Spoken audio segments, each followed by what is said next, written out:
You could be bruised, but you're not broken, and God will save you because God does have a plan, and God is always watching you. There's always a bigger picture. Yeah, and you're just a tiny piece in the big picture. Just like in Bible study. Just like the Bible study. Because even people feel like they're unworthy of God and God's love, and then they take back and realize that everyone's able to be saved and everyone's able to be loved.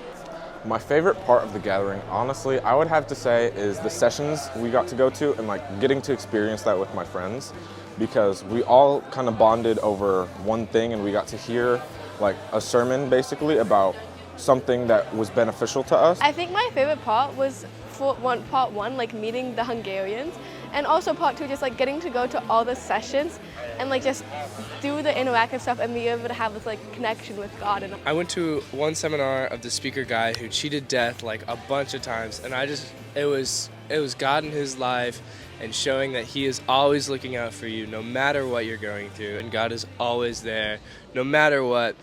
Jesus is in all things. No matter what you're doing, he's always with you and always for you. My favorite part of the trip was building relationships and hanging out with Hungarians.